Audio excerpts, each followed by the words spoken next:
Alhamdulillahirabbil alamin. Wassalatu wassalamu ala asyrofil anbiya'i wal mursalin sayyidina Muhammadin wa ala alihi wa sahbihi ajma'in. Asyhadu an la ilaha illallah wahdahu la syarika lah wa asyhadu anna Muhammadan abduhu wa rasuluhu la nabiyya ba'dah. Allahumma shalli wa sallim wa barik ala sayyidina Muhammadin wa ala alihi wa sahbihi ajma'in. Alhamdulillah, bapak-bapak, ibu-ibu, jemaah Masjid Al-Muhajirin yang hadir pada kajian Ahad pagi hari ini. Alhamdulillah, kita bersyukur pada Allah Subhanahu wa taala, pagi hari ini kita masih diberikan umur panjang, diberikan kesehatan sehingga bisa menunaikan sholat subuh berjamaah di masjid. Dan insyaallah kita lanjutkan dengan taklim kajian Ahad pagi. Mudah-mudahan menjadi awalan yang baik bagi kita untuk memulai hari Ahad ini yang insyaallah diberkahi oleh Allah Subhanahu wa taala. Amin. Salam dan salam semoga tercurah kepada junjungan kita Nabi besar Muhammad sallallahu alaihi wasallam, keluarga, para sahabat dan para pengikutnya sampai akhir zaman. Bapak Ibu yang dirahmati Allah Subhanahu wa taala, ini alhamdulillah Ahad pekan pertama tahun 2025 insyaallah ya. Pekan pertama bulan Januari 2025. Mudah-mudahan kita terus bisa istiqomah, bisa konsisten, untuk bisa belajar bersama ya melalui taklim setiap Ahad pagi.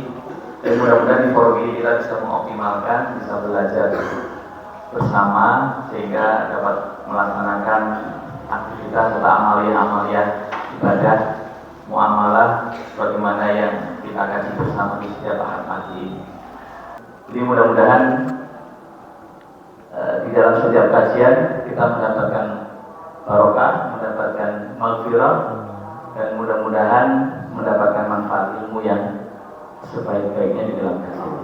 Baik Bapak Ibu sekalian, kita buka bersama kajian Ahad pagi kita dengan basmalah. Bismillahirrahmanirrahim. Sekarang kita lanjutkan materi hukum janaiz masih saja. Ya, kita lanjutkan pada Pak Ustaz Abdul Fatah. Dipersilakan. Jazakumullah khairan. Bismillahirrahmanirrahim. Assalamualaikum warahmatullahi wabarakatuh. Alhamdulillahi wa kafa, wassalatu wassalamu ala sayyidina Muhammad sallallahu alaihi wasallam al-mustafa wa ala alihi wa ashabihi ahli sidqi wal wafa. Allahumma salli wa sallim ala habibina wa syafi'ina wa maulana Muhammadin sallallahu alaihi wasallam wa ala alihi wa ashabihi wa man sara ala nahjihi ila yaumil qiyamah. Amma ba'du. Para bapak, para ibu, para kesepuhan yang saya hormati dan saya muliakan, terkhusus segenap Dewan Kemakmuran Masjid dan terkhusus lagi Ketua Dewan Kemakmuran Masjid. Mudah-mudahan Allah senantiasa menjaga, melindungi, menambahkan keberkahan dan rahmat untuk kita semuanya. Amin ya rabbal alamin. Alhamdulillahirabbil alamin. Mari kita ungkapkan syukur kita kepada Allah setelah diberikan kehidupan kembali oleh Allah, dikasih kesempatan ya, bisa memasuki awal tahun baru, memasuki bulan Rajab, salah satu bulan yang dimuliakan Allah. Kita mohon kepada Allah, mudah-mudahan Allah semakin menambahkan keberkahan. Nanti didoakan, saya ulangi lagi doanya ya, mudah-mudahan ditambahkan keberkahan oleh Allah untuk kita, keluarga kita, semua saudara-saudara kita di bulan Rajab, di bulan Sya'ban, dan dipanjangkan usia kita sampai bertemu Ramadan. Amin ya rabbal alamin. Dan ingin sedikit menambahkan juga, mudah-mudahan kita bisa istiqomah. Tadi sudah disebutkan untuk taklim. Sejujurnya Bapak Ibu yang dimuliakan Allah, kalau kita buka-buka YouTube itu ustadznya, ulamanya, mubalignya itu jauh lebih mumpuni gitu ya. Lebih banyak pilihan, lebih banyak ilmunya, lebih dalam. Hanya memang kalau di YouTube berbeda dengan yang langsung hadir di majelis ini. Ini Rasulullah sendiri menjamin ada 4 kemuliaan kan ya, yang majelis ilmu yang didapatkan lewat HP dengan majelis ilmu yang langsung hadir di majelis. Kata Rasulullah dalam sebuah hadis, ini saya bacakan, mudah-mudahan agak memakan waktu dikit ya, nggak apa-apa ya. Majtama'a qaumun fi baitin min buyutillah. Tidaklah satu kaum, sekelompok orang berhimpun di salah satu rumah Allah, masjid maksudnya ya. Kemudian yatluna kitaballah, membaca kitab Allah, wa yatadarasunahu, tadarrus artinya tadarrus itu ya dirosah, belajar terkumpul bareng-bareng seperti kita inilah insyaallah ya. Apa kata Rasulullah jaminannya? Illa nazalat alaihimus sakinah, satu akan turun sakinah. Apa sakinah? Ketenangan hati, ketenangan jiwa.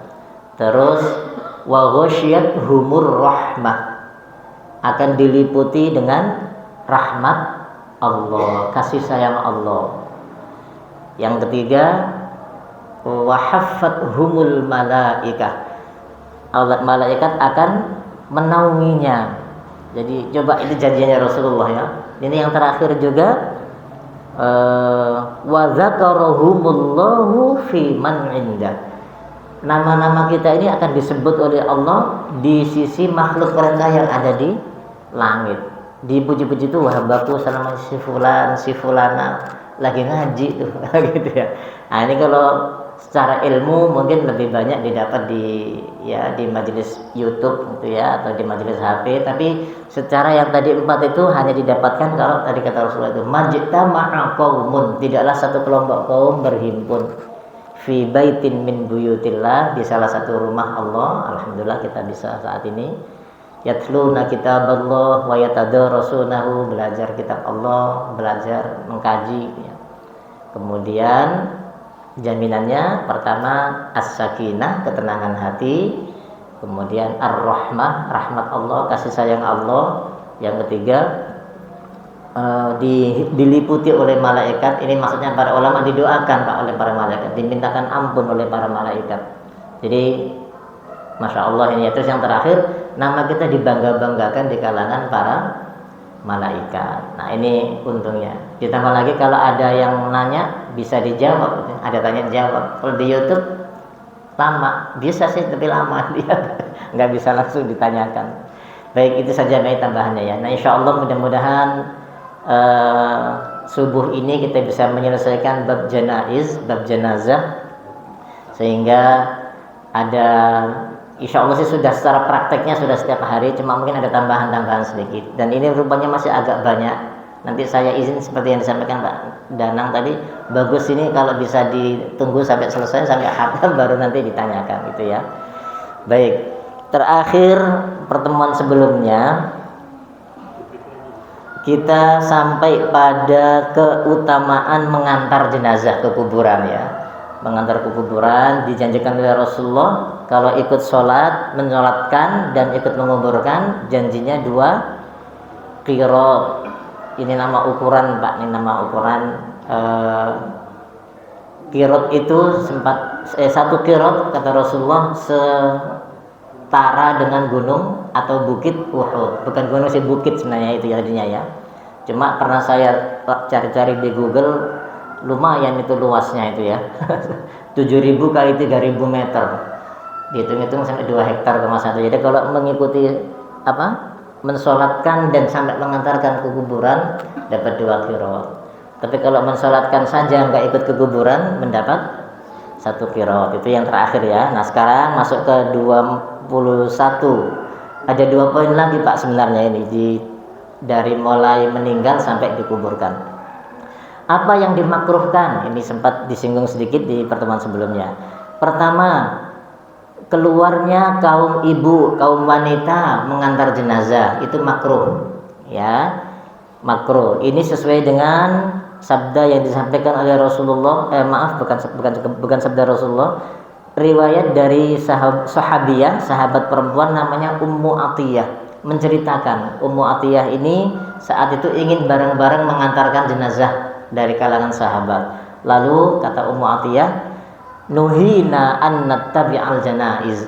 Kami para ibu dilarang oleh Nabi untuk mengikuti jenazah, mengantarkan jenazah. Makruh hukumnya ya. Walam yu'zam alaina, tapi kami tidak dipaksa juga untuk mengantarkan. Dilarang terus enggak dipaksa juga. Nah, seperti itu. Nah, kemudian ini hadisnya diriwayatkan oleh Imam Ibnu Majah. Kemudian dimakruhkan juga mengeraskan suara dengan zikir, dengan doa, dengan baca-baca Quran. Ya, ketika mengantar jenazah bareng-bareng ke kuburan, nah itu sambil zikir dengan suara keras, sambil membaca ayat atau apa begitu, itu dimakruhkan juga. Kemudian ini diambil hadisnya dari Ibnul Munzir. Nah, Rasulullah Shallallahu Alaihi Wasallam menyampaikan, ini kisah para sahabat ya. Jadi para sahabat Rasulullah ini sangat memakruhkan, sangat tidak menyukai ketika mengantar jenazah 3 hal yang dilakukan. Para sahabat Rasulullah itu tidak menyukai mengeraskan suara dalam 3 situasi.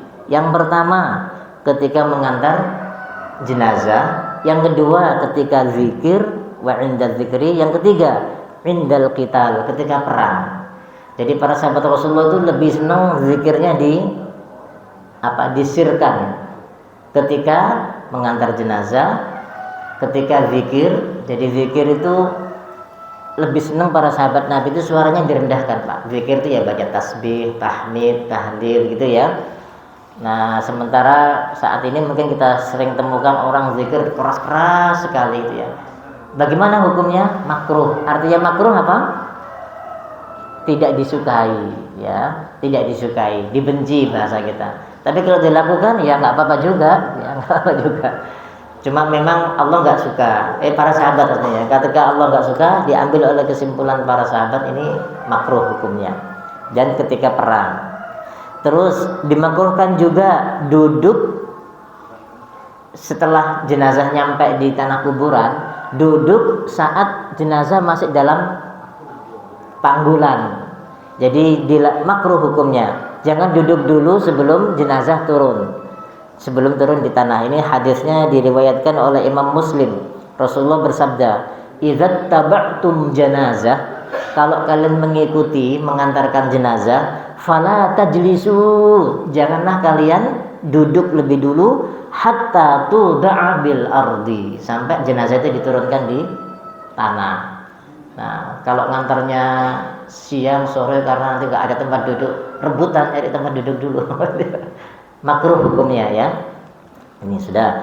Baik, yang terakhir ini dari proses sakit saya meninggal sampai dikuburkan. Sekarang menguburkan. Ini juga agak banyak, Pak. Mohon izin ini ya. Yang pertama ketika menguburkan, intinya menguruk jasad jenazah ini secara sempurna dengan tanah. Ini pengertiannya mengubur. Jadi menutup atau menguruk jenazah secara sempurna dengan tanah. Nanti ini masalahnya kalau mati di laut gimana dan lain-lain, nanti aja ya ditanyakannya. Ini hukumnya fardu kifayah seperti sholat, seperti memandikan, ya, mengkafani. Nah, ini sesuai dengan sabda firman Allah dalam surah Abasa yang sering kita dengar. Tsumma a'udzubillahi minasyaitonirrajim, tsumma amatahu fa'aqbarah. Kemudian Allah mematikannya lalu menguburkannya, ya. Jadi menguburkan itu juga hukumnya fardu kifayah.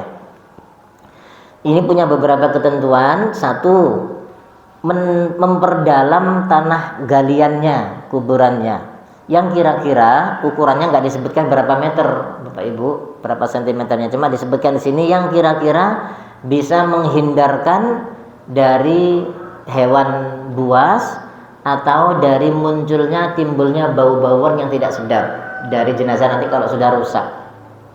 Ya, jadi dalamnya ini berapa meter tergantung. Pokoknya yang penting kira-kira nanti ini kalau hewan nggak mencium ke situ, nggak mendatangi ke situ. Kalau ada lalat bau nggak enak kan itu pasti lalat datang. Hewan buas juga kadang-kadang bisa datang. Nah, itu yang penting bisa menghindari itu sudah cukup. Ini ya.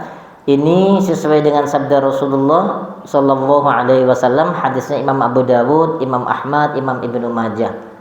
Kata Rasulullah memberikan arahan kepada para sahabat, ihfiru, galilah tanah, wa'amiku, dan perdalamlah, wadfanu, dan tanamlah, kuburlah, al-itsnaini was-salasata fi qabrin wahid, 2 jenazah atau 3 jenazah dalam satu kuburan. Ini peristiwa Uhud ya. Peristiwa perang Uhud, kan kaum muslimin ada 70 syahid waktu itu, gugur sebagai syahid.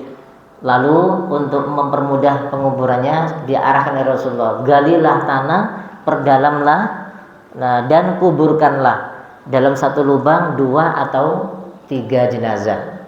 Kalau kita kemarin lihat di perang Gaza itu berapa itu Pak? Ratusan, puluhan, harus pakai eskavator akannya. Itu ya. Nah ini Masya Allah, Rasulullah memberikan arahan 2 atau 3 dalam satu lubang kuburan. Lalu para sahabat nanya, siapa yang harus kami turunkan dulu ya Rasulullah? Rasulullah menjawab, man nuqaddimu ya Rasulullah, siapa yang kami harus bawa turun dulu? Kata Rasulullah, qaddimu aktsarahum Qur'ana, dahulukanlah orang yang paling baca Qur'annya, hafalannya maupun yang paling rajin baca Qur'an, yang paling banyak bacaan hafalannya, itu didahulukan kalau mau dibarengkan. Ini hadis Imam Abu Dawud, Imam Ahmad. Sudah. Lalu ketentuan yang kedua kalau mengubur, an yulhada fil qabri, dibuatkan liang lahat. Ya, liang lahat nanti saya jelaskan sedikit. Lahat itu lubang yang berada di sebelah kanan. Jadi kalau habis digali tanah Pak ya, letter U gitu ya.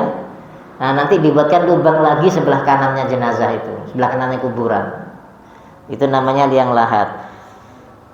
Kemudian kata Rasulullah, kata pengarang kitab ini, lahat itu lebih utama dibandingkan asyak. Asyak itu lubang tapi di tengah-tengah. Jadi habis tanah kuburan digali, lalu di tengah-tengahnya ada semacam lubang lagi ditambah, diperdalam sedikit untuk menaruh tempat jenazah. Nah, yang lebih utama lahat. Lahat itu berarti dari dinding sebelah kanannya itulah yang dikasih cowakan apa namanya itu ya. Nah, itu nanti untuk tempatnya jenazah di situ. Itu lebih utama. Ini sabda Rasulullah sallallahu alaihi wasallam, hadis riwayat Imam Ahmad, Imam Abu Dawud, Imam Tirmidzi. Rasulullah bersabda begini, al-lahdu lana wasyaqqu li ghairina. Liang lahat, lubang yang sebelah kanan itu pas cocok untuk kita kaum muslimin, umat Islam. Sementara wasyaqqu, sementara untuk lubang yang di tengah-tengah itu kata Rasulullah ya, li ghairina, cocok untuk selain kaum muslimin. Nah, gitu. Jadi kan ada juga non muslim yang dikubur kan ya. Dikubur juga ada kaum Nasrani dan lain itu ada juga, tapi itu cocoknya untuk mereka. Sementara kita kaum muslimin untuk membedakan dengan mereka itu lubangnya diambil yang lahat. Ini kalau memungkinkan tentunya ya. Kalau kadang-kadang tanahnya ada berpasir dan lain-lain ya nanti dilihat saja situasinya. Tapi andaikan kita menggunakan yang di tengah-tengah lubangnya nggak apa-apa juga. Cuma Rasulullah menyarankan afdol itu lebih utama. Pakai lahat bukan pakai lubang yang di tengah. Sudah ya. Berikutnya ketentuan mengubur yang ketiga, disunnahkan juga bagi yang ikut hadir mengubur, nanti setelah selesai dikubur itu mengambil 3 genggam tanah. Jadi saya ulangi ya, mengambil 3 genggam tanah, kemudian dilemparkan ke arah kuburan yang diambil dari arah kepala utara, sana ya utara ya Pak ya. Nah dari arah kepala diambil 3 genggam. Cuma di sini tidak disebutkan bacaannya, ini di kitab yang lain disebutkan. Lalu ambil setelah pulang semua jenazah pengantar gitu ya, atau menjelang pulang setelah selesai dikubur, ambil 1 genggam pertama dilemparkan ke arah kuburan dengan membaca minha khalaqnakum. Ambil lagi wa fiha nu'idukum Terus ambil lagi yang ketiga, wa minha nukhrijukum taratan ukhra. Artinya minha khalaqnakum, dari inilah, dari tanah yang kita gemuk inilah kami, Allah ini menukil firman Allah sebenarnya ya. Dari tanah inilah kami menciptakan kalian. Terus dan kesinilah kami kembalikan kalian, dan dari sinilah nanti kami akan bangkitkan kalian. Minha minha khalaqnakum, dari tanah inilah kami menciptakan kalian, kata Allah. Terus wa fiha nu'idukum, dan ke dalam tanah inilah kami balikkan kalian saat ini. Wa minha nukhrijukum taratan ukhra, dan dari tanah ini pula nanti kami akan keluarkan lagi kalian sekali lagi. Baik, sudah ya. Ini sunnah hukumnya. Kemudian dalilnya mana? Dalilnya ini dicontohkan oleh Rasulullah. Rasulullah kalau habis ngantar jenazah begitu. Ya, mengambil tanah dari arah kepala, dilemparkan ke arah kuburan 3 kali. Sudah, tapi sambil baca ya. Kadang-kadang ada kita saksikan karena nggak hafal doanya ya, digini-giniin aja. Tapi lumayan lah niat mengikuti sunnah Rasulullah ya. Itu ada sunnahnya. Kalau bisa bacaan tadi ya, minha khalaqnakum, dari sinilah kami menciptakan engkau wahai manusia. Wa fiha nu'idukum, dan ke dalam tanah inilah kami kembalikan engkau. Wa minha nukhrijukum, dan dari tanah ini kami akan keluarkan nanti, kami akan bangkitkan kalian nanti. Taratan ukhra, sekali lagi. Sudah. Yang keempat, ketentuannya memasukkan jenazah dari arah bawah atau arah belakang. Dari arah bawah itu berarti dari arah kaki ya, diturunkan. Ya, tapi ini sunnahnya saja ya Pak ya.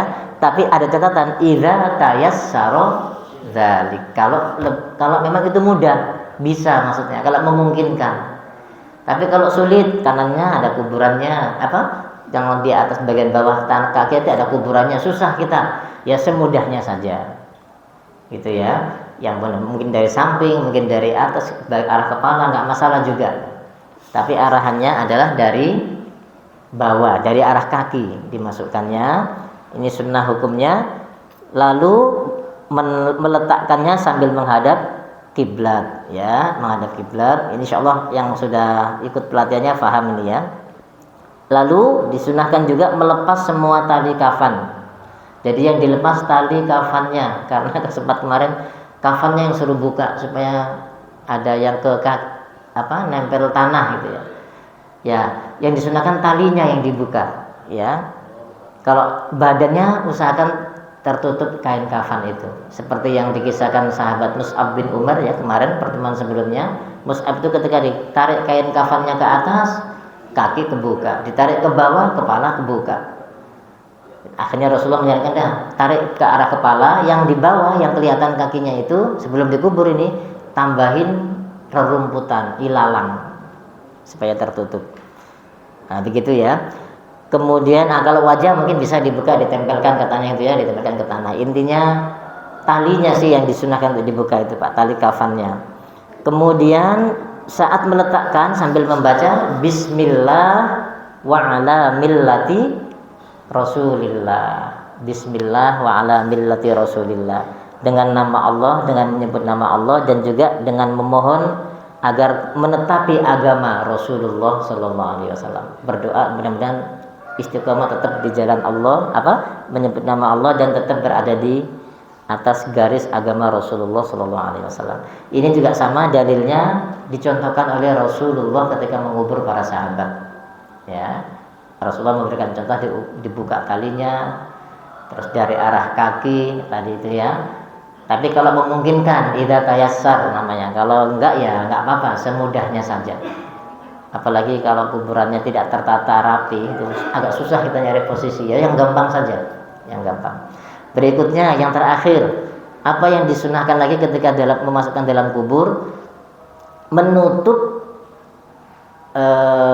dengan kain kalau jenazahnya perempuan. Jadi ketika proses memasukkan ke dalam kubur, dianjurkan ditutup dengan kain tirai gitu ya, supaya tidak Ini untuk menghindari saja khawatirnya mungkin ada pas saat diturunkan ada kain kafannya yang terbuka atau apa seperti itu, sehingga dianjurkan ditutup dengan kain.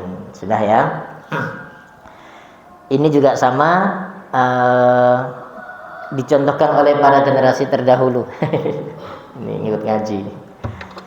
Generasi terdahulu itu kalau mengubur jenazah perempuan mereka selalu menggunakan kain ya ketika menurunkan jenazah, tapi ketika laki-laki tidak. Sudah. Kemudian sekarang pindah Pak, dari mulai setelah dikubur sampai akhir apa yang terjadi. Nah ini banyak juga ini, mudah-mudahan bisa tercukupi ya. Masya Allah, ini ada 15, agak saya percepat. Setelah selesai dikubur, kemudian apa yang harus dilakukan? Yang pertama, al-istighfar. Ini materi ketiga, ini materi terakhir ya. Apa yang mesti dilakukan atau yang sebaiknya dilakukan? Yang pertama, al-istighfaru lil mayyit, memintakan ampun kepada mayit. Wa du'a'u lahu, dan mendoakan. Jadi ketika bertakziah itu juga dianjurkan berdoa. Kan kemarin yang mendoakan juga ketika takziah. Ketika selesai dikubur ini juga ada anjuran berdoa dan memintakan ampun. Mohon kepada Allah agar diampuni. Sabda Rasulullah, hadis Imam Al-Bukhari, Imam Muslim. Ini doa yang sering dibaca. Ini saya bacakan terjemahnya lengkap aja Pak ya. Ini supaya nanti kita bisa memahami apa yang terjadi di sekitar kita. Disunnahkan bagi orang yang hadir untuk ikut mengubur an yastaghfira lil mayyit, memohonkan ampun, memintakan ampun kepada Allah untuk mayit. Lalu memintakan kepada Allah, mendoakan ya, agar diberikan keteguhan dalam menjawab soal malaikat. Jadi ini bahasanya wa an yas'ala lahu wa an yas'ala lahu tafdita fil mas'alah.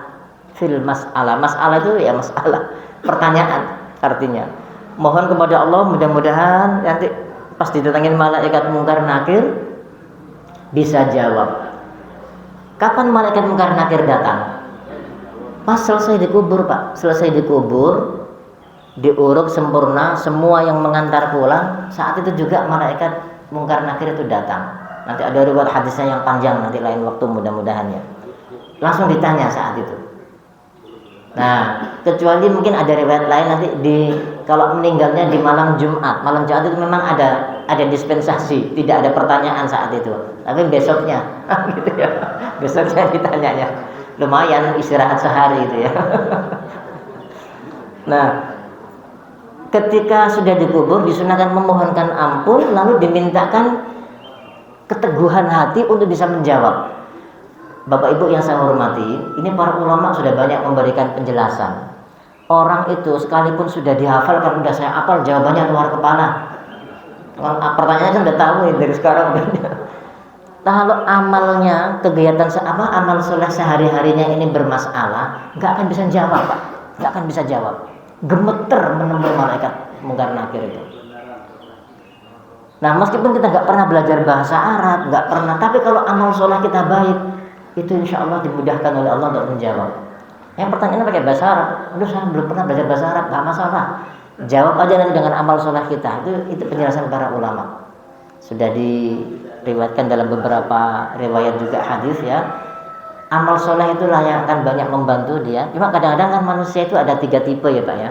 Kalau dalam surah apa itu ya. Ketika menyikapi syariat Allah ini, ada yang sabiqun bil khairat, berlomba-lomba untuk mendapatkan kebaikan.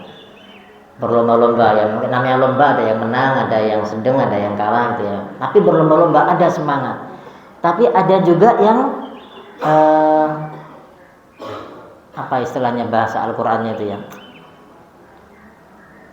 Muqtasid. Muqtasid itu tengah-tengah. Al-muqtasid artinya wa minhum al-muqtasid. Muqtasid itu tengah-tengah. Artinya amal baik ya dikerjakan, tidak baiknya juga dikerjakan. STMJ. Ya intinya baiknya iya, baik buruknya juga iya. Maksiat iya jalan, ibadah juga jalan. Itu memang sudah dinas oleh Allah. Ketika Allah mewariskan kitab Al-Quran Syariah, ada tipe manusia yang tipikalnya kayak begitu. Jangan-jangan kita nih, saya yang termasuk. Pokoknya ada kesempatan kayaknya nggak ada yang lihat, nah udah berani kita untuk dikit-dikit. Nanti bisa minta ampun, Allah Maha Pengampun ini gitu ya. Nah, tapi ada orang yang tipikalnya itu cenderung ke kebaikan. Dan yang ketiga, ada yang cenderungnya ke buruk saja. Ada yang ke buruk saja itu, dominasinya itu. Nah, sehingga amal soleh inilah yang akan bisa membantu dia untuk bisa menjawab. Nah yang tadi, yang tengah-tengah tadi, amal soleh dijalankan, amal buruk juga ditabrak juga. Jangan-jangan ini yang bikin grogi ketika menjawab pertanyaan malaikat, sehingga didoakan. Nah bagaimana doanya? Nah ini ada yang dicontohkan oleh kitab ini. Sebentar, saya bacakan dalilnya dulu ya. Dalilnya Imam Al-Bukhari. Imam Al-Bukhari, Imam Muslim menyampaikan ini hadisnya. Istaghfiru li akhikum, kata Rasulullah. Mintakan ampun untuk saudaramu ini. Wasalu lahut tasbit, dan mintakanlah kepada Allah untuk saudaramu ini at-tasbit, keteguhan, kesiapan hati. Fa innahul ana yus'al, karena sekarang dia lagi ditanya. Karena dia sekarang lagi ditanya. Nah, mungkin kalau kita sering melihat ada orang mentalkin mayat ya. Mentalkin mayat. Nah, itu hadisnya dari sini Pak sebenarnya. Jadi setelah dikubur, didoakan, kan isinya talkin gitu. Ya, apa sih ya? Saya nggak hafal juga ini karena nggak pernah praktek gitu ya. Setelah ini nanti yakin bahwa surga itu hak, neraka itu hak, nikmat kubur itu hak. Untuk semuanya disebutin semuanya. Lalu nanti kalau datang dua malaikat kepadamu, dia ngomong bahasanya. Sementara hadisnya bunyinya minta doa. Paham ini ya? Di tradisi kita mungkin ada doanya juga, tapi kalau di tradisi kita ada kalimat talqin, namanya itu talqin itu mengajari. Mungkin karena namanya talqin itu mengajari, artinya disebut wahai fulan, wahai mayat Pak ini, ibu ini, nanti kalau datang malaikat kepadamu menanyakan ini, jawablah ini. Kalau nanya ini, jawablah ini. Ngajarin jenazah. Talqin itu bunyi teksnya. Mungkin nanti yang bisa sempat lihat-lihat. Tapi hadisnya bunyinya nggak begitu. Mendoakan kepada Allah. Mendoakan kepada Allah agar supaya bisa siap menjawab pertanyaan. Nah, ini salah satu contoh doanya. Jadi saya ulangi hadisnya ya, Imam Bukhari Muslim. Mintakanlah ampun untuk saudaramu ini dan mohonkanlah kepada Allah agar dia siap untuk menjawab pertanyaan, karena sekarang dia sedang ditanya. Fa innahul ana yus'al, karena sekarang lagi ditanya dia. Sekali Pak pertanyaannya, nggak berkali-kali. Sekali habis ditinggal pengantar, dibangunkan, didudukkan. Ini dalam riwayat hadisnya ya. Allah alam duduk benar jasadnya atau bagaimana? Karena ini masalah sudah gaib, lalu ditanyakan yang selama ini ya, Allah, Rasulullah, Quran, saudara itu kan ya. Kemudian kalau dia bisa menjawab, udah disuruh tidur untuk selamanya. Ininya riwayatnya panjang, ceritanya panjang, nanti kalau diceritakan satu sesi ini. Intinya setelah itu sudah disuruh tidur sampai nunggu kiamat. Tapi dia udah diberitahu itu loh tempatmu nanti. Wah bahagia Pak, nikmat kubur. Tapi kalau nggak bisa menjawab, grogi, ada riwayat yang mengatakan sampai dipukul, nggak bisa jawab lagi, dipukul. Nah, kemudian setelah itu ditunjukkan tempat akhirnya, lalu dia merasa tersiksa. Tempatnya nanti kamu di sana itu tempatmu nanti. Tapi di akhir kubur juga sudah ada. Nanti ini riwayatnya panjang, lain waktu dibahas insyaallah ya. Intinya dimintakan doa ampunan dan didoakan agar bisa siap menjawab. Nah ini contoh doanya yang sering dibaca oleh para salafus saleh. Allahumma hadza abduka, ya Allah ini adalah hambamu, nazala bika, datang menghadapmu, wa anta khairu manzulin bih, engkau adalah zat yang terbaik yang dijadikan tempat untuk singgah. Maka ya Allah faghfir lahu, maafkanlah dia, wa wassi' madkhalahu, lapangkanlah kuburnya. Lapangkanlah kuburnya. Ini diantara doa yang dibaca oleh para salafus soleh. Ini banyak, insya Allah doa-doanya banyak, bisa macam-macam lah ya, panjang, nanti contoh doanya banyak sekali. Baik, yang kedua sekarang, apalagi ketentuannya kalau sudah selesai dikubur, meratakan tanah kuburan. Meratakan, jadi tanah dengan tanah kuburan samping-samping itu diratakan. Tapi boleh juga untuk meninggikan sedikit. Saya ulangi ya, dianjurkan untuk meratakan tanah kuburan sesuai dengan perintah Rasulullah Shallallahu Alaihi Wasallam. Meratakan, jadi tidak ada bedanya dengan tanah samping-sampingnya. Jadi kayak tanah biasa, sesuai dengan perintah Rasulullah Shallallahu Alaihi Wasallam untuk meratakan tanah kuburan. Tapi boleh juga untuk sedikit, ya katanya ya, meninggikan tanah kuburan sejengkal, kurang lebih sekitar sejengkal. Ini disepakati oleh jumhur ulama berdasarkan apa yang dilakukan oleh para sahabat Rasulullah. Karena apa? Kuburannya Rasulullah juga waktu dikubur itu agak ditinggikan sedikit tanahnya. Nah, oleh para sahabat, sehingga dari situlah para ulama mengambil satu hukum, boleh. Ingat ya, boleh, bukan sunnah. Sunnahnya apa tadi? Rata, ya kayak di Baqi lah, yang pernah umroh lihat tanahnya, seperti itu sunnahnya.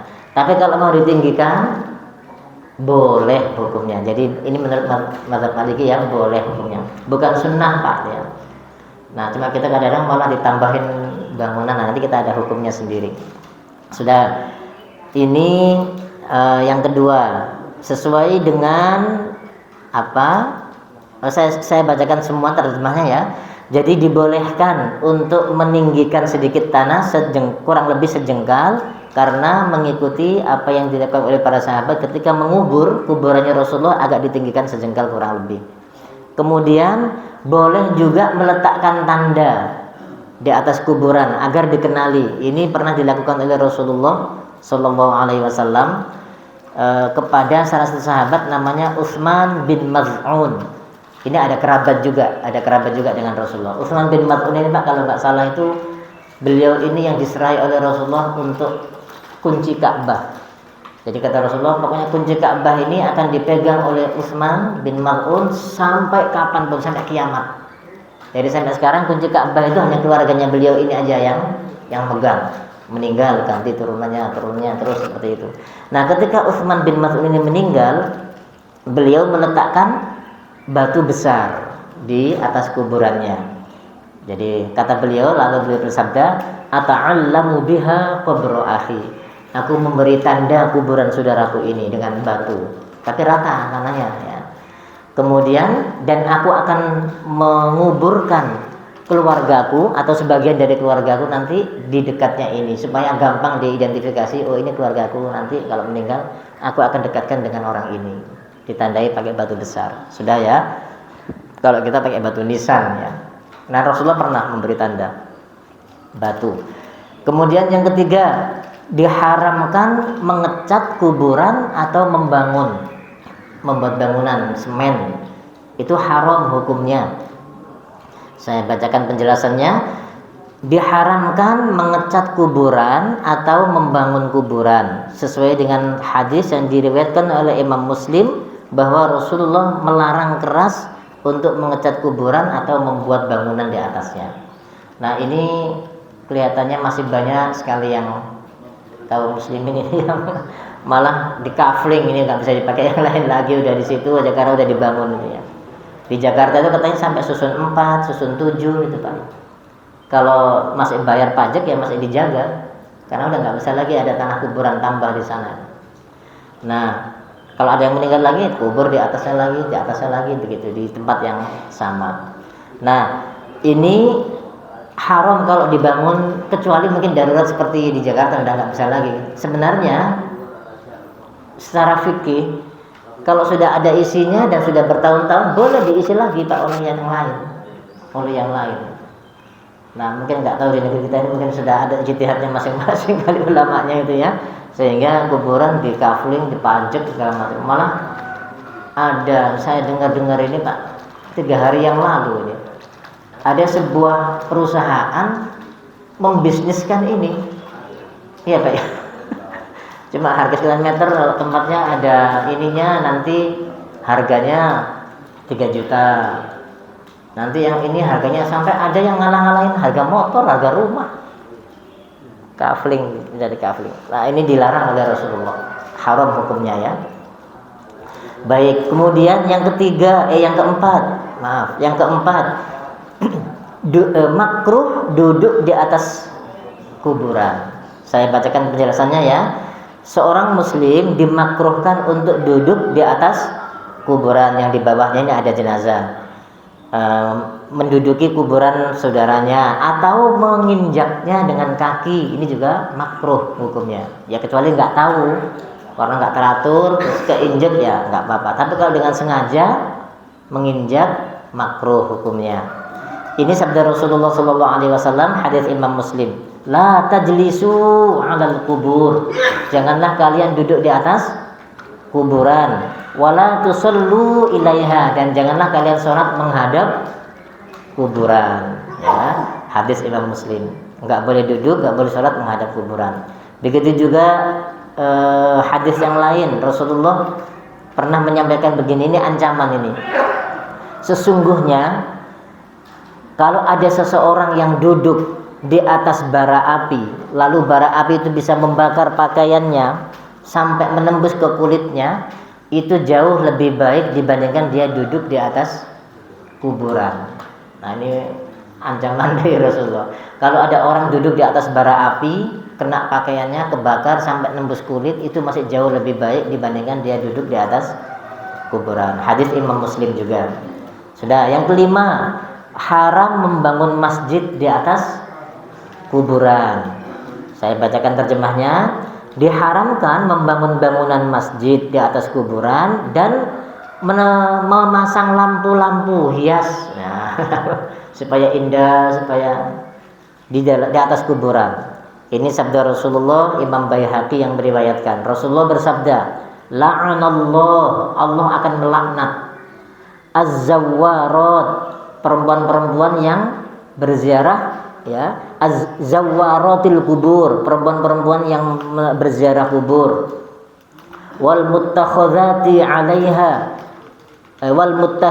'alaiha al-masajid, dan orang-orang perempuan yang menjadikan tanah kuburan sebagai masjid, wasurja, dan memasang lampu.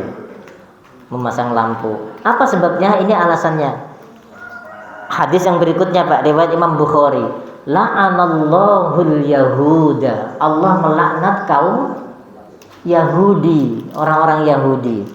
Kenapa? Ittakhadhu qubur anbiya'ihim masajid, mereka menjadikan kuburan-kuburan nabi mereka sebagai masjid, dihiasi ya, maksudkan supaya indah, supaya betah, supaya kelihatan nyaman, gak serem gitu ya,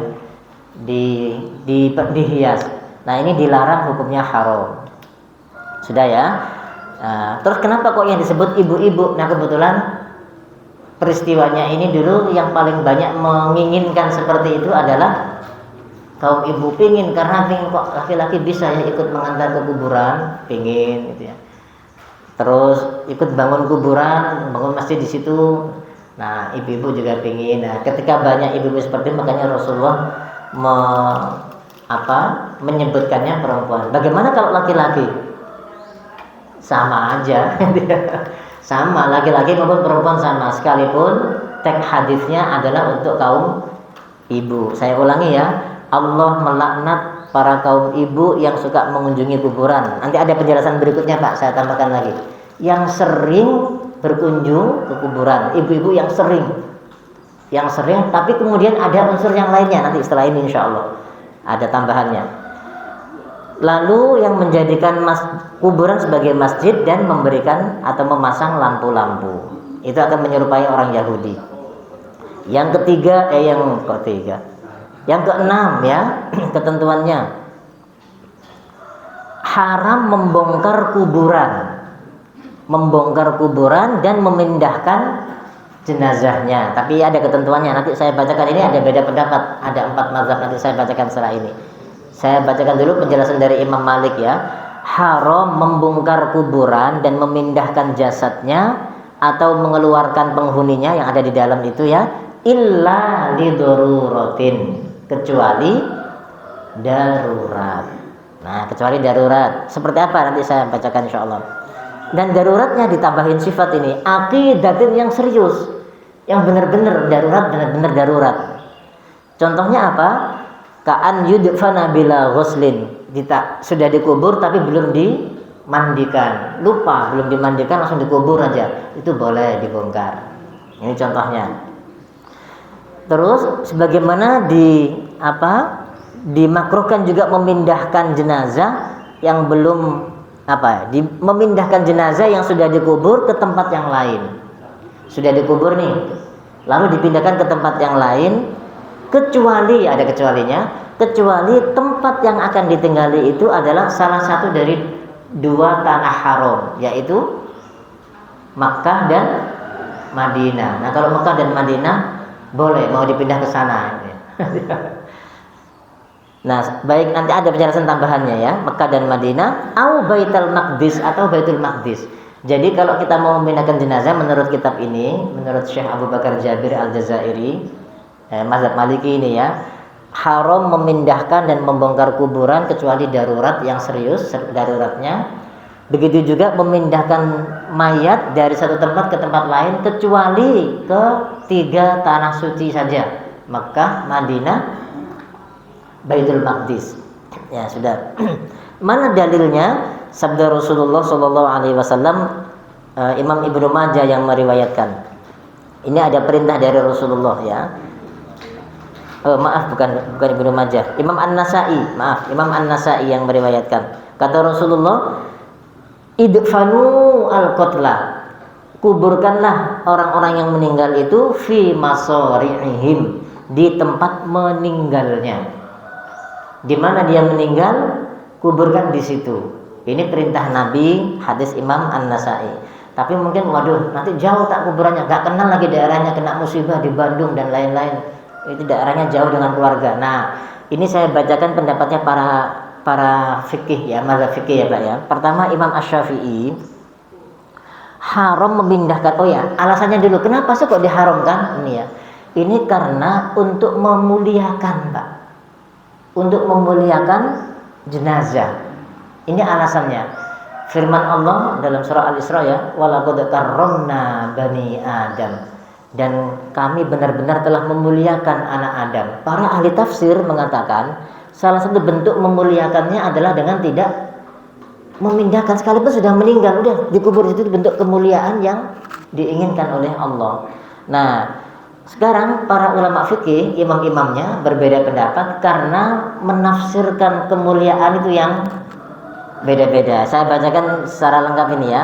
Imam Asy-Syafi'i berpendapat hukum memindahkan mayit dari tempat, apalagi ini apa saja alasannya ya, karena kena jalan tol, atau karena mau dibangun apa, karena jauh dari keluarga dan lain-lain lah ya, alasan apa saja. Ini kata Imam mazhab Syafi'iyah. Syafi'iyah ini berarti bukan Imam Syafi'inya, pengikutnya, murid-muridnya ya, ulama-ulamanya. Berpendapat haram memindahkan mayit dari tempat meninggalnya meskipun belum terjadi pada perubahan fisiknya. Taruhlah baru dikubur sehari 2 hari kan mungkin masih utuh, apalagi dikasih obat pengawet. Ya, menurut mazhab Syafi'i tetap ini tidak diperbolehkan. Nah, salah satu alasan kenapa tidak dibolehkan tadi, selain memuliakan, seandainya sudah mulai rusak dipindahkan, apalagi ada bau-bau gak sedapnya nanti ditemukan hal-hal yang itu akan membongkar aib. Nah, itu yang gak diinginkan Pak sebenarnya alasannya. Nah, ketika kata Imam Syafi'i pokoknya ya haramnya mutlak gitu ya. Haram ini memindahkannya mutlak meskipun belum berubah apa-apa fisiknya. Akan tetapi, nah ini ada tambahannya, pengecualiannya. Ini karena kenapa dilarang? Karena termasuk merusak kehormatan mayat. Alasannya akan merusak, berpotensi merusak kemuliaan mayat ini. Kalau seandainya ditemukan apa-apa yang tidak baik, jadi bahasan. Itu yang dikhawatirkan, gitu ya. Makanya dilarang. Tapi ada pengecualian kata mazhab Syafi'iyah ini ya. Kecuali diperbolehkan memindahkan mayat dari tempat meninggalnya dengan alasan agar supaya saling terhubung dan berdekatan, atau berdekatan dengan keluarga, atau terhubung dengan tanah kuburan yang lain. Misalkan di sini ada tanah kuburan, terus di sana agak jauh mau dikuburkan, dibawanya ke sini jauh banget. Ya nggak apa-apa, dipindahin aja supaya lebih dekat, supaya nyatu dengan kuburan terdekat. Nah, gitu ya kira-kira ya. Kemudian atau kalau nggak ada alasannya sudah menjadi uruf itu tradisi Pak, kebiasaan di masyarakat. Kalau memang sudah ada yang meninggal jauh, ya udah dikuburkan di tempatnya itu boleh, sudah menjadi uruf, sudah diketahui bersama lah itu ya. Artinya nanti kalau diketahui bersama, andaikan ada hal-hal yang tidak baik, nggak akan jadi obrolan, begitu ya, nggak akan jadi bahasan. Sudah jam 6 ya ini ya, Masya Allah. Saya tambahkan lagi, Imam Hanafi, bagaimana mazhab Hanafi ya? Murid-muridnya Imam Hanafi boleh memindahkan mayat sebelum dikuburkan. Yang penting belum dikuburkan gitu ya. Saya ulangi, diperbolehkan memindahkan mayat sebelum dikuburkan, baik jaraknya jauh ataupun dekat. Akan tetapi kalau sudah dikubur tidak bolehkan lagi. Jadi jenazah itu sebelum dikubur masih digali-gali, wah pindah aja sana, monggo aja dipindah, mau dibawa ke negaranya juga boleh. Ya. Cuma kalau sudah dikubur nggak boleh lagi. Ini mazhab Hanafiyah gitu ya. Kemudian ada yang ketiga, Malikiyah. Malikiyah itu berarti pengikutnya mazhab Maliki yang sama dengan kitab yang kita kaji ini Pak ya, ulama-ulamanya. Berpendapat boleh memindahkan mayit baik sebelum dikubur maupun setelah dikubur, asal tidak, nah ini tadi alasannya, asal dalam pemindahannya itu tidak menimbulkan fitnah atau kemuliaan kehormatan muslim tadi menjadi tercemar. Itu syaratnya. Kalau kira-kira aman, nggak ada cemar apa-apa, boleh. Nah, terakhir Imam Hambali, ini sebenarnya ada tambahan yang lain ya, tapi saya singkat saja. Mutlak tidak dibolehkan memindahkan mayat. Pokoknya sesuai dengan hadis yang tadi aja itu. Kata Rasulullah, tanamlah, kuburkanlah orang-orang yang meninggal di tempat meninggalnya. Ini mazhabnya Imam Hambali, mutlak, nggak ada alasan.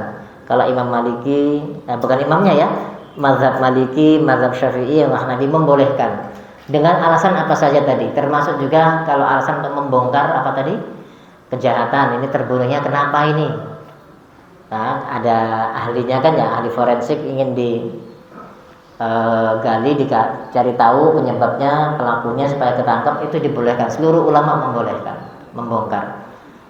Ya, termasuk alasan dipindah kena gusuran jalan tol dan lain-lain.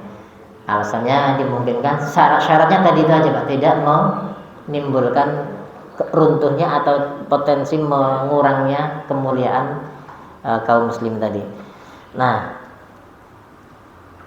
masih ada waktu, minta waktu 7 menit lagi ya, akan saya percepat dulu. Berikutnya, anjuran yang ketujuh, dianjurkan bertakziah. Ini kemarin sudah ya, baik laki-laki ataupun perempuan, baik sebelum dikubur ataupun setelah dikubur, gitu ya. Nah sebenarnya kalau sebelum dikubur batasannya 3 hari saja, kecuali bagi yang ada uzur, ada halangan, boleh setelah 3 hari untuk bertakziah. Ini hadisnya diriwayatkan oleh Imam Ibnu Majah. Rasulullah bersabda, "Ma min mu'minin," tidak ada seorang mukmin, "yu'azzi akhahu bi musibatin," yang bertakziah. Takziah itu menghibur, artinya menghibur keluarga saudaranya yang kena musibah. Apa balasannya? Illa kasahullah, kecuali Allah nanti akan memberikan pakaian min hulalil karamah, dari perhiasan pakaian kemuliaan di hari kiamat. Artinya sangat dianjurkan kita bertakziah, membesarkan, menguatkan hatinya, mengajari sabar. Nanti ada ketentuannya ya. Itu pahalanya nanti di hari kiamat akan diberikan pakaian-pakaian perhiasan oleh Allah. Balasannya orang yang bertakziah. Kemudian yang ke-8, takziah itu seperti apa gambarannya? Artinya takziah itu adalah menyuruh sabar, menasihati agar ahli mayit ini sabar, lalu mengambil atau mengajak orang yang ditinggal, keluarga yang ditinggal ini agar terhibur, agar sabar, supaya dia lebih ringan beban kesedihannya, mengurangi kesedihan intinya ya dalam takziah itu. Jadi saya tambahkan lagi, saya terjemahkan, agar supaya bisa meringankan rasa sedihnya, supaya tidak terlalu berat. Kemudian juga bisa disampaikan dengan kalimat-kalimat apa sajalah ya yang bisa membuat mereka tetap kuat, tetap sabar. Ini pernah disampaikan oleh Rasulullah ketika cucunya beliau meninggal. Putrinya Fatimah, putrinya Ali bin Abi Thalib meninggal.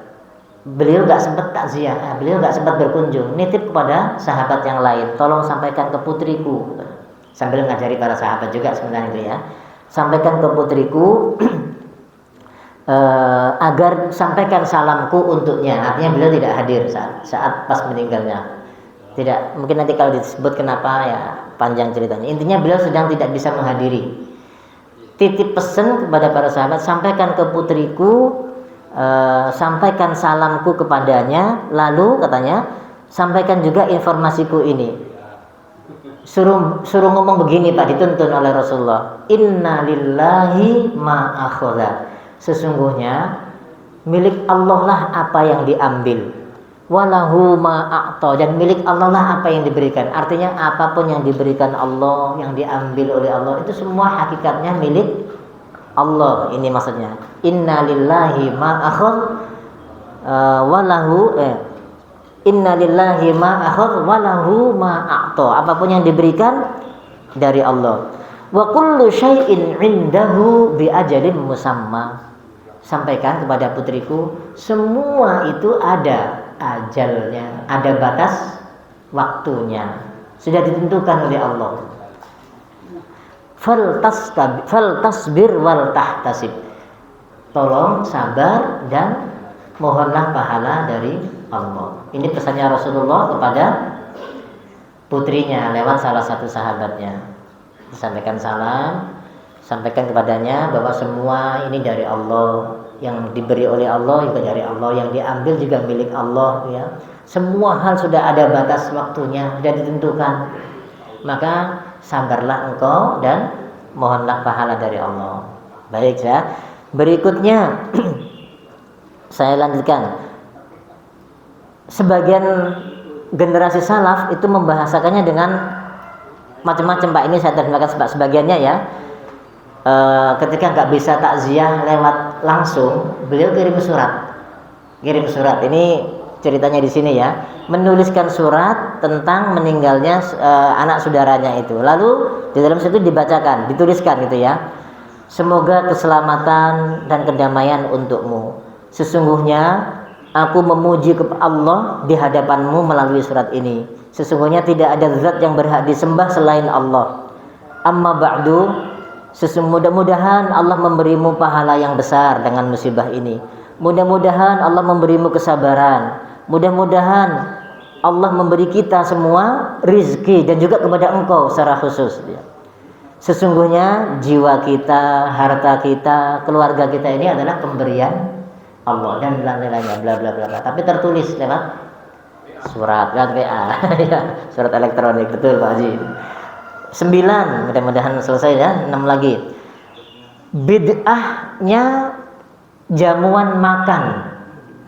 Nah ini mungkin agak penting ini ya, bukan agak penting, yang sering kita jadikan pertanyaan biasanya ini ya. Di antara yang wajib ditinggal, ini pengarangnya sudah lama, rupanya belum menyaksikan di banyak negara Islam Pak, nggak hanya di Indonesia rupanya. Jamuan-jamuan makan ini banyak terjadi ketika habis ada yang meninggal, habis selesai dikubur. Saya bacakan terjemahnya. Di antara yang harus ditinggalkan dan harus dijauhi oleh manusia kaum muslimin semuanya adalah apa yang dianggap bid'ah yang banyak dilakukan oleh banyak manusia karena ketidaktahuan. Ya, apa itu? Berkumpul di rumah orang yang kena musibah untuk takziah, tapi sambil mengadakan jamuan makan. Nah, kemudian menghabiskan atau membelanjakan harta hanya untuk pamer-pamer kekayaan. Di daerah tertentu, nggak saya sebut namanya, mungkin Bapak Ibu tahu, orang kalau meninggal itu selalu potong kerbau, tanduknya dipasang di depan rumah. Kalau cuma masang tanduk satu kecil, oh ini orang nggak terlalu kaya nih. Kalau tanduknya dua gede-gede, wah ini agak kaya nih. Kalau sampai 5 tanduknya, wah kaya banget nih orang. Jadi untuk menunjukkan status sosial. Buat apa? Buat makan-makan. Dipotong buat makan-makan. Karena ada keluarganya yang meninggal. Itu di negeri kita ada nih tradisi itu. Ternyata di negara lain juga ada. Makanya dilarang ini ya, membelanjakan harta hanya untuk pamer atau makan-makan jamuan. Apa sebabnya? Para generasi terdahulu itu belum pernah atau enggak pernah mau melakukan hal itu, ngumpul-ngumpul untuk makan-makan. Tapi sebagian mereka itu bertakziahnya kadang-kadang nggak di rumahnya, ketemu di kuburan, ketemu di jalan. Saya kemarin nggak bisa datang ya, mohon maaf, disampaikan. Jadi takziah itu jangan digabung dengan sambil makan-makan, kontradiktif Pak maksudnya itu ya. Pesta makan-makan itu ya dalam situasi senang, bahagia. Nah ini dalam kondisi sedih. Nah itu yang kontradiksinya di situ, ya. Tapi nanti saya sampaikan berikutnya yang poin ke selanjutnya ya Pak ya. Terus yang ke-10, bagaimana kalau berbuat baik kepada ahli mayit? Nah, ini dianjurkan. Berbuat baik, menyediakan makanan untuk keluarga yang almarhum atau almarhumah. Itu disunnahkan dan dianjurkan, terutama ini kalau bisa ditunaikan oleh kerabat-kerabatnya, tetangga-tetangganya di hari meninggalnya. Ini sesuai dengan sabda Rasulullah SAW, hadis Imam Ahmad, Imam Turmudi, Imam Abu Dawud ya. Isna'u li ali Ja'far ta'aman. Ini Ja'far sedang kena musibah, putranya meninggal. Tolong buatkan makanan. Yang diperintahkan oleh Rasulullah bukan keluarganya Ja'far, tapi kerabatnya yang lain, tetangga-tetangganya, sahabat-sahabatnya. Buatkanlah makanan buat keluarga Ja'far. Ini kata Rasulullah, fa innahu qad atahum amrun yushghiluhum, karena keluarga ini sedang kena musibah, sedang sibuk untuk ngurusi musibahnya itu. Nah, adapun, nah ini ada tambahannya Pak ya. Adapun yang dibuat oleh ahlul mayit, keluarga mayit, makanan, minuman yang dimasakkan itu ya, untuk yang berkunjung takziah itu hukumnya makruh. Ini nih dalam kitab ini ya. Kalau keluarga mayat yang membuat makanan hukumnya makruh, tidak kurang layak untuk dimakan ya, lima fihi min mudha'afat, karena ini akan lebih memberatkan musibahnya. Sudah capek, udah kena musibah, repot lagi udah capek-capek bikin nyiapin makanan dan minuman. Jadi orang lain yang disunahkan menyiapkan. Kemudian andaikan ada orang yang datang, orang jauh datang, keluarganya yang dari jauh datang, baru datang besoknya, maka siapa yang akan menjamunya? Maka dianjurkan ini an yaqumal jiron, tetangga dekat, yang dianjurkan oleh para ulama. Tetangga dekatlah yang menjamu mereka dan kerabatnya, siapin makannya, jamuannya, semuanya, tempat tidurnya. Jangan keluarga mayit yang dibiarkan kuplak sendiri nyiapin semuanya itu, begitu ya. Nah ini penting untuk dihadirkan kesadaran seperti itu. Ada yang bagus Pak, saya pernah punya pengalaman di Tangerang Selatan, dikoordinir oleh RT RW atau pengurus masjid. Jadi kalau ada acara takziah segala macam itu, sudah tuan rumah yang ahli musibah ini sudah tinggal nerima saja, tinggal lapor butuhnya apa, minuman berapa dus, nih butuhnya apa lagi, gorengan sekian, udah kami yang nyiapin. Itu lebih bagus. Tapi ada iurannya, dalam arti nanti kalau ada yang meninggal semua di cover. Sebagian masjid itu dari mulai kebutuhan, mungkin di sini sama kali ya Pak ya, kayak kebutuhan kain kafan segala macam, sama alhamdulillah ya. Nah itu yang bagus untuk perlu diajarkan kepada masyarakat. Intinya jangan sampai yang kena musibah semakin terasa berat. Baik, yang ke-11, sedekah atau bersedekah untuk atas nama mayit. Sudah jangan melewat ini. Disunnahkan bersedekah untuk mayit sesuai dengan hadis Imam Muslim Diriwayatkan dari Abu Hurairah, ada seorang sahabat datang kepada Rasul dan bertanya, "Ya Rasulullah," hadisnya Imam Muslim ya, dan Imam Ahmad juga ini. "Ya Rasulullah, wahai Rasulullah, ayahku meninggal." Saya terjemah saja. Ayahku meninggal dan ayahku meninggalkan harta, tapi belum sempat berwasiat. Bolehkah kalau saya ambil harta itu untuk bersedekah atas nama dia, atas nama ayahku? Kata Rasulullah, "Na'am, ya silahkan." Ada ya. Ketika ada hadis yang lain, ketika ada seorang sahabiah perempuan meninggal, ada seorang sahabat perempuan datang kepada Rasulullah, namanya Ummu Sa'ad, ya, Ummu Sa'ad bin Ubadah. Ini mirip, nanya kepada Rasulullah, "Ya Rasulullah, inna ummi matat, ibuku meninggal. Boleh nggak saya bersedekah dengan hartaku atas nama dia?" Qala na'am, ya silahkan. Gitu ya. Maka Rasulullah sempat ada sahabat yang bertanya, "Terus sedekah yang bagaimana ya Rasul yang paling utama?" Kata Rasulullah, "Saqiyul ma', memberi minum." Memberi minum. Nah, mungkin ini kalau ada yang mengadakan jamuan-jamuan di rumah apa yang kena musibah, tidak bisa menurut saya Pak ya, dalam tradisi PSA itu ada orang yang ngerti ilmu-ilmu ini sehingga tidak bisa langsung dilarang, ini bid'ah mutlak. Lihat dulu tujuannya apa nih ngasih makan, siapa yang ngasih makan, siapa yang ngasih minum, gitu ya. Karena ketika ditanya ada yang mengatakan, "Saya ingin bersedekah kok untuk ahlul maut saya ini." Nah, kalau seperti itu alasannya ya monggo saja. Tapi yang jelas para ulama sangat menghindari, generasi terdahulu sangat menghindari itu. Demikian saja, mungkin masih ada 4 lagi, kita simpan untuk pertemuan yang lain. Pending dulu Pak ya, karena kayaknya udah dikejar-kejar nggak bisa juga. Jazakumullah khairan, mudah-mudahan ini bisa menjadi tambahan ilmu untuk kita dan bisa kita terapkan. Mudah-mudahan ketika kita menghadapi situasi seperti ini bisa menghadapinya dengan bijaksana, tidak menimbulkan pro kontra yang menyebabkan perpecahan di antara kaum muslimin. Mari kita cukupkan dulu, atau mungkin ada yang mau disampaikan? Banyak. Bagian nunggu yang berikutnya aja ya nanti deh. Karena ini sudah kelewat waktunya Pak ini. Masya Allah, mohon maaf sekali lagi ini sudah dikejar-kejar, sudah disimpel-simpelkan masih kelewat. Mari untuk sementara kita akhiri dengan membaca hamdalah dan kafaratul majlis. Alhamdulillahirabbil alamin. Subhanakallahumma wa bihamdika asyhadu an la ilaha illa anta astaghfiruka wa atubu ilaik. Kurang dan lebihnya mohon maaf. Masih ada sisa 4 poin tentang baca Quran, tentang ziarah kubur, kita sampaikan pada pertemuan berikutnya. Assalamualaikum warahmatullahi wabarakatuh.